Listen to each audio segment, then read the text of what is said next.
preciso confessar que eu ando um pouco obcecada pela história da Rose Muraro. O objetivo desse vídeo é fazer você ficar obcecado também.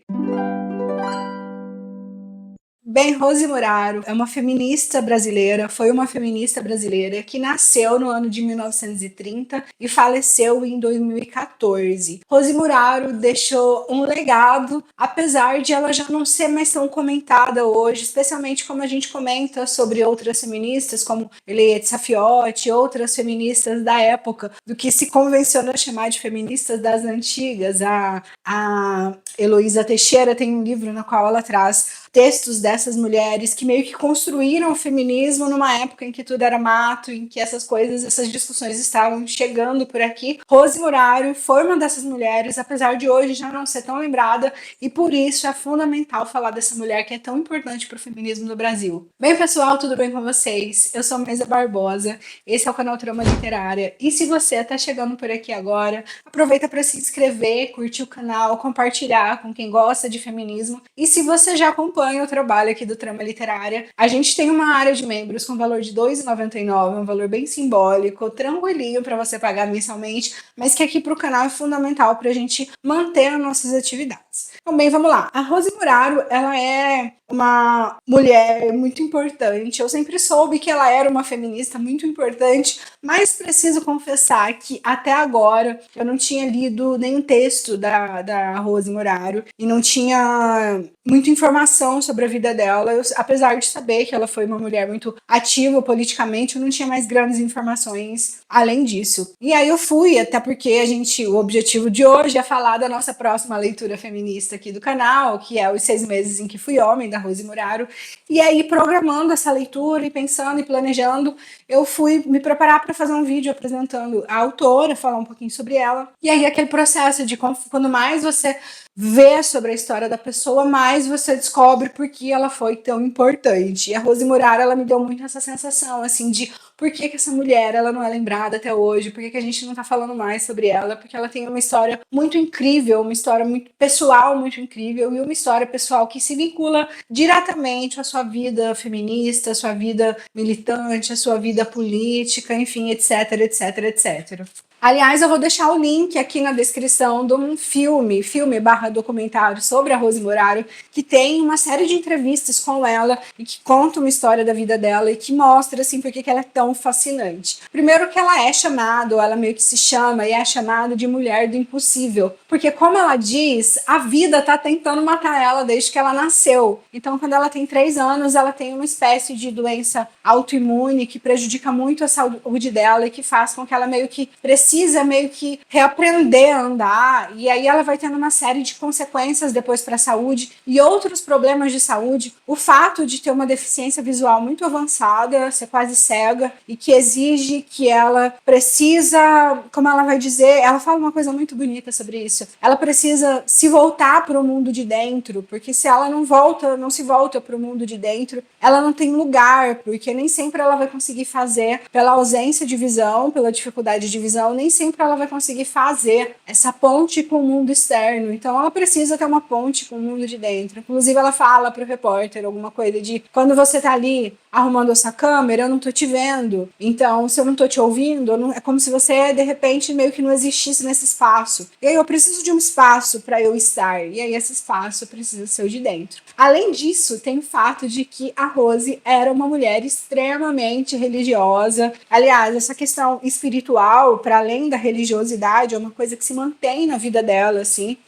Para além da questão da religiosidade cristã, ela se mantém como uma mulher muito espiritualizada, fala sobre isso, mas em uma determinada época da sua vida ela foi muito religiosa, até o momento em que, quando ela já está casada, ela começa a ter uma série de desilusões, uma série de decepções amorosas, que novamente vão atingir a sua saúde física e mental. No caso, nesse momento, ela vai de fato tentar suicídio, e ela vai para uma psicóloga psicóloga motivada por essa crise, por essas questões que estão a abalando de uma maneira muito séria, para além do casamento e o casamento em si, e ela vai no momento em que ela já está num momento muito decisivo da sua vida, no momento é como se aquela fosse a última chance dela de fato. E a partir dali ela começa a reconstruir, a partir de toda uma experiência de liberdade, uma perspectiva de liberdade, ela começa a construir outro mundo possível. Para além disso, vale lembrar que a Rose Muraro também era uma mulher profundamente vinculada com a igreja, aliás, foi esse seu vínculo com a igreja que a permitiu se sustentar, permitiu se manter depois que ela acaba se divorciando e depois que ela fica sozinha. Então, a vida dela é uma vida muito atravessada por muita coisa, uma mulher que é muito religiosa, muito ativa na igreja e que acredita em boa parte daquilo que ela vive por ali, daquilo que ela vivencia por ali,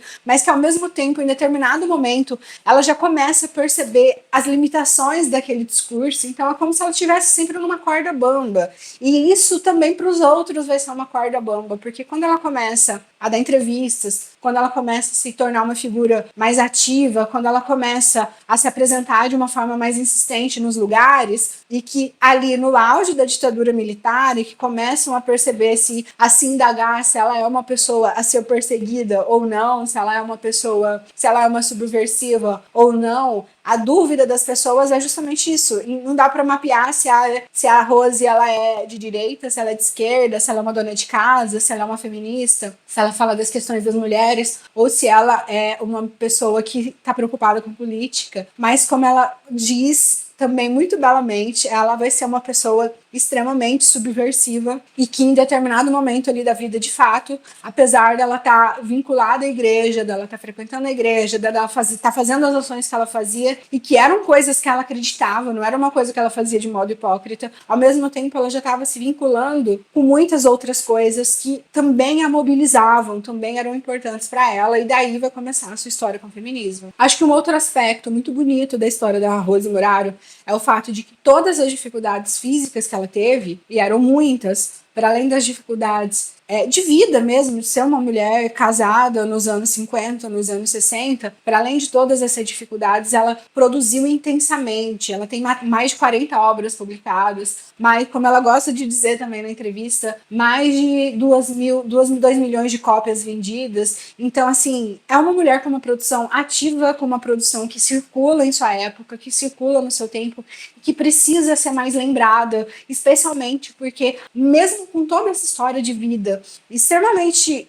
intensa e que puxava ela ora para um lado mais moralista, ora para um lado menos moralista, ora para um lado menos político, ora para um lado mais político, toda essa característica da vida da Rose Muraro não faz com que ela deixe de discutir temas que para ela são essenciais, que é a questão da sexualidade da mulher, da sexualidade do homem, da própria sexualidade, de questões relacionadas à liberdade da mulher, enfim, ela vai abordar uma série de questões, uma série de temas que à época não eram tão comuns, na época não eram tão populares e tão fáceis de se discutir quanto é hoje. Então, quando a gente vê hoje o levante novamente de pautas moralistas, de pautas moralizantes, que, querendo ou não, cerceiam a liberdade da mulher, colocam a mulher dentro daquela caixinha que queria que a mulher estava lá nos anos 50, quando a gente percebe a volta desse discurso, é fundamental a gente voltar para essas mulheres que faziam isso no momento em que, de fato, a ditadura estava acontecendo e esse tipo de discurso ele era considerado subversivo real, a ponto de, dependendo de quem fosse sofrer suas perseguições, fosse sofrer as suas questões aí, justamente porque era um momento de fato tenso politicamente, incomparável com os dias de hoje, que parece que a gente tem uma volta quase voluntária para uma coisa de um discurso moralizante, de um discurso cerceante, que, claro, só prejudica a mulher. Eu não vou falar muito minúcias da sua biografia, até porque o livro que a gente vai discutir, Os 6 Meses em que Fui Homem, ele faz esse paralelo. É um livro no qual a Rose fala sobre questões de feminismo e questões políticas do Brasil à época, né? Mas também é um livro que ela faz isso à luz da própria história. Então a gente vai mergulhando na biografia dela conforme a gente for discutindo. É um livro aí com suas 240 e tantas páginas, e por qual razão do nome? Por que ele tem esse nome? Porque em algum momento a Rose ela vai migrar para o universo da política, que são esses 6 meses no qual ela é homem, que é justamente o tempo em que ela passa no espaço de poder completamente masculino, que é a política. Em 2020, o livro ele foi republicado pela editora Rosa dos Tempos, e por isso a gente traz ele, porque ele traz aí um livro com uma edição nova de uma autora, de uma pensadora, de uma feminista tão importante para a história do Brasil, que é fundamental a gente conhecer um pouquinho mais sobre ela. Aliás, eu já estou querendo ver outros livros dela, desde o primeiro, que ela já começa falando sobre liberdade sexual das mulheres. Enfim, uma mulher que de fato é uma mulher do impossível. Aliás, ela fala disso e fala que uma mulher na condição dela, uma mulher no corpo dela, só pode ser uma mulher do impossível. Você só pode olhar para o mundo a partir da perspectiva do impossível, porque senão o mundo te engole. E eu gosto bastante dessa discussão também, antes de eu passar as datas da nossa discussão, eu gosto bastante do modo como ela aborda essa questão do corpo também, que é uma discussão que a Judith Butler vai fazer depois, sobre os corpos invisibilizados, sobre os corpos que são invisíveis, mesmo na academia,